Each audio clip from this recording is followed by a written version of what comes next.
आपने पर्सनैलिटीज को पढ़ा करें। हमें लोगों की जिंदगियों से बहुत कुछ सीखने को मिल सकता है।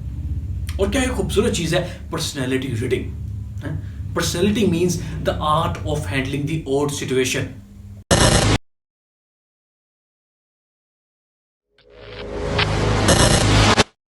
अब्राहम लिंकन जब प्रेसिडेंट बने ना तो सेनेट में जा रहे थे। अब सेनेटर खड़ा हुआ और कहता है, mister president, your father was a very good coupler. आपके अब्बा जी बड़ा अच्छा जूता बनाते थे।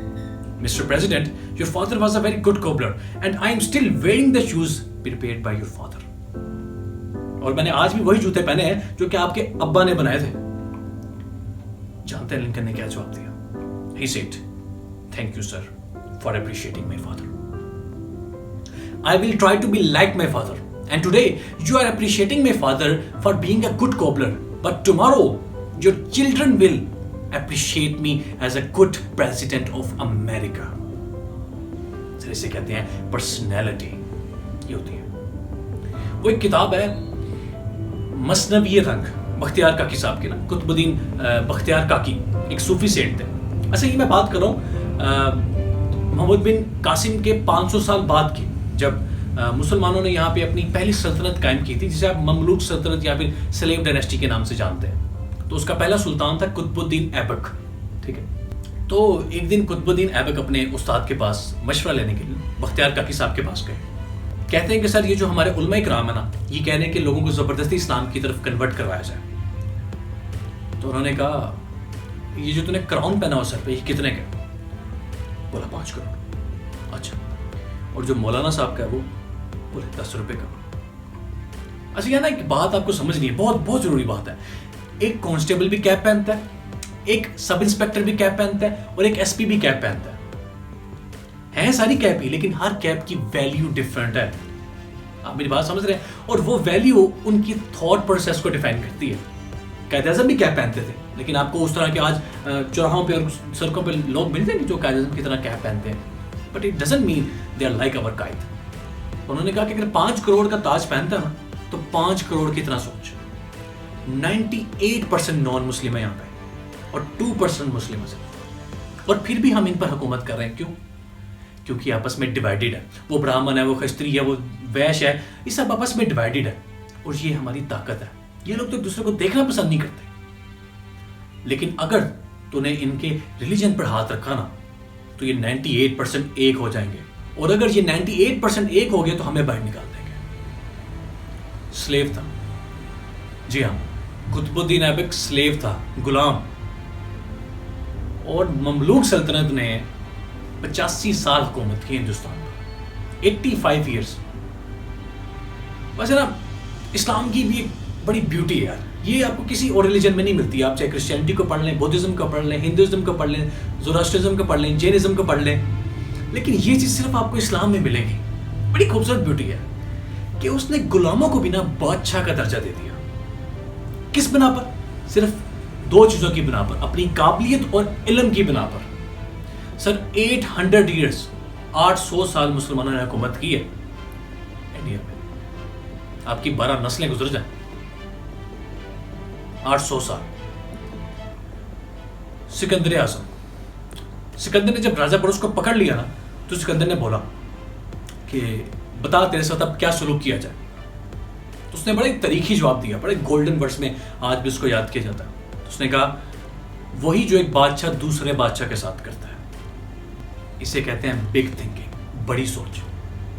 उसने उसे आजाद भी कर दिया और जीता हुआ सारा इलाका भी वापस कर दिया। हमारी आदत है हर बात पर दूसरे को ब्लेम करना, दूसरे पर इल्जाम लगाना, दूसरों में ऐप ढूंढना, ये बड़ी आदत है, नेचुरल है। खुदा को यही मंजूर था। अब भला खुदा को क्या मंजूर है? कोई नहीं मिला तो खुदा को पकड़ लिया। 1219 में चंगेज खान ख्वारिज़मी सल्तनत आया था। कहा जी वो तो लूट मचाने आया था, बड़ा बदतमीज आदमी था। ये तुम कमजोर हो, कभी ये नहीं मानोगे, अपनी गलती कभी नहीं मानोगे। चलो मान लिया कि वो चंगेज खान एक बदतमीज आदमी था। फिर 1258 में हलाकू खान बगदाद आया।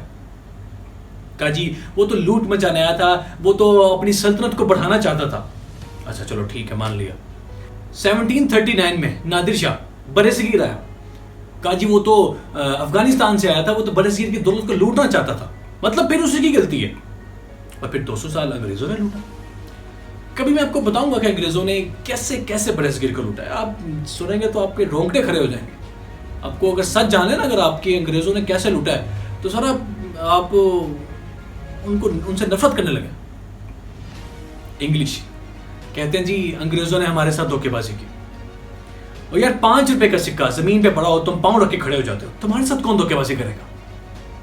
5 रुपए का सिक्का सड़क पे पड़ा हो, तुम पांव रख के खड़े हो जाते हो और इधर उधर देखते हो, कोई देख नहीं रहा तो मैं उठा लूं। यार कभी अपनी भी रिस्पॉन्सिबिलिटी लो, है?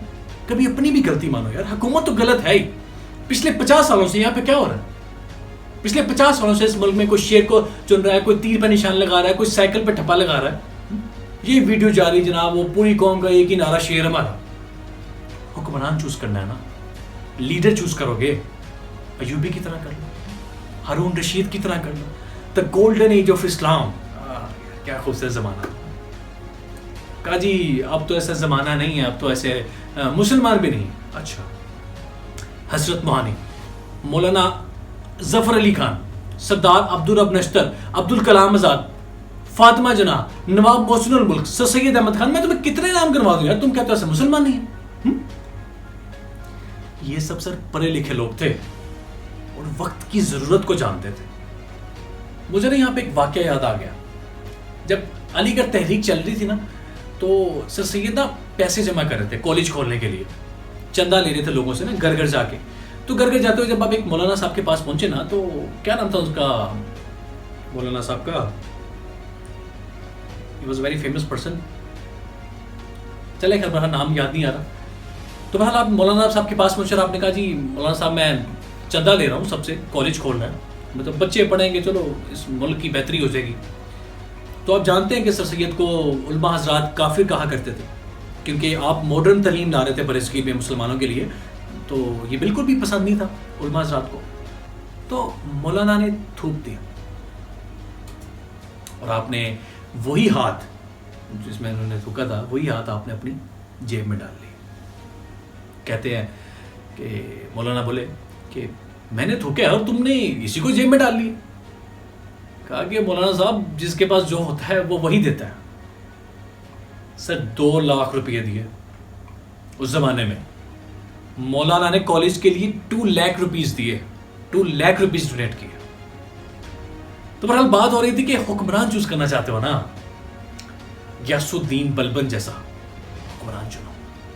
इकलौता बेटा जंग में मारा गया, चेहरे पर जरा भी गम का निशान नहीं है, आंखों से एक भी आंसू नहीं टपका। 2 साल बाद खुद भी उसी के गम में मर गया, लेकिन जज्बात पर ऐसा काबू था कि देखने वाला ये महसूस ही नहीं कर सकता कि यार ये बंदा कभी हंसा भी होगा या इसे भी कोई गम हो सकता है। यार मुंतखब करने की ताकत तो तुम्हारे हाथ में है ना, दूसरे पर क्यों उंगली उठाते हो? क्योंकि आदत पड़ गई है सर, आदत पड़ गई है, पुरानी आदत है। 1000 साल हो गया, मैंने गिनवा दिया आपको। हम अपना इंट्रोस्पेक्शन कभी नहीं करेंगे कि आज हारून जैसा शख्स इस जमाने में नहीं है, बताए है, लेकिन आपको चाहिए नहीं। आपको चाहिए वो आदमी जो इलेक्शन के टाइम पर आए, आपकी तारीफ करे, तो देके बांटे और आप खुश हैं। ये सीना चौड़ा करके चल रहे हैं जनाब के वो एमएनए साहब आए थे आज हमारे साथ खाना खा के गए। आपको तो इस तरह का आदमी चाहिए। सर अब्दुल सत्तार ईदी जैसे लोगों को मुंतखब करो जो दूसरों के लिए जी रहे हैं। एक दुश्मन नहीं है उनका, एक दुश्मन भी नहीं है उनका इस दुनिया में। मैं हमेशा एक बात किया करता हूं कि पढ़ो दिमाग को जिंदा करने के लिए। सर अगर आपकी तलीम आपको बेचैन नहीं ना कर रही अंदर से, तो सोचने वाली बात है। एक जिंदा दिमाग कुछ भी कर सकता है, कुछ भी। वो मेंबर ऑफ पार्लियामेंट बन सकता है, वो ऑफिसर बन सकता है, वो प्राइम मिनिस्टर बन सकता है, हत्ता कि वो खुदा को भी पा सकता है। एक जिंदा दिमाग, इतनी ताकत होती है उसमें।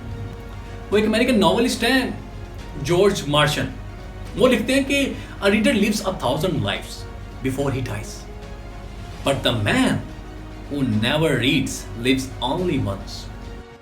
एक इंसान जो पढ़ता है वो 1000 बार जीता है, और वो इंसान जो बिल्कुल नहीं पढ़ता वो सिर्फ एक ही बार जीता है।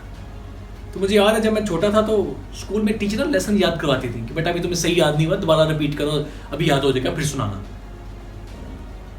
सर एजुकेशन मतलब दिमाग को जिंदा करना, समझना, तोता बनाना नहीं, समझ रहे मेरी बात को? अब मैं क्या कह रहा हूं, समझो समझो, दिल को जिंदा करो यार। किसी से भी सीखने को मिल रहा है तो सीखो, लोगों की बुराइयों को मत देखो। है?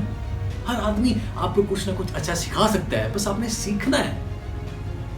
तो समझ आ गई मैं क्या कह रहा था कि वंडर मिसिंग है हमारी लाइफ से। वंडर, हैरान होना, सोचना, ये मिसिंग है। इसीलिए आप पढ़ तो गए हो लेकिन विजडम डेवलप नहीं हुआ। विजडम समझते हो आप? वो दनाई, हिकमत, अकल। एजुकेशन का ताल्लुक वंडर से और वंडर का ताल्लुक विजडम से। They are interconnected. 60% literacy rate है पाकिस्तान का। 60% लोग यहां के पढ़े लिखे हैं सर, 60%। और पाकिस्तान कास्टिज्म का शिकार।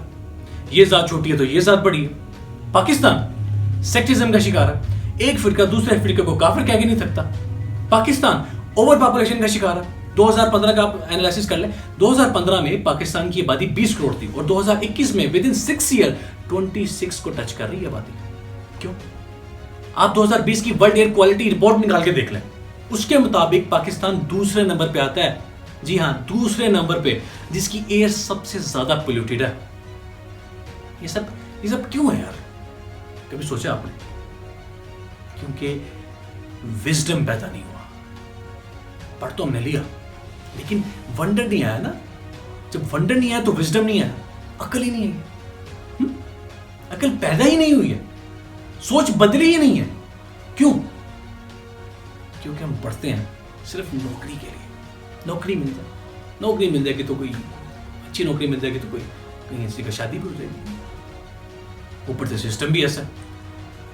तो विजडम बहुत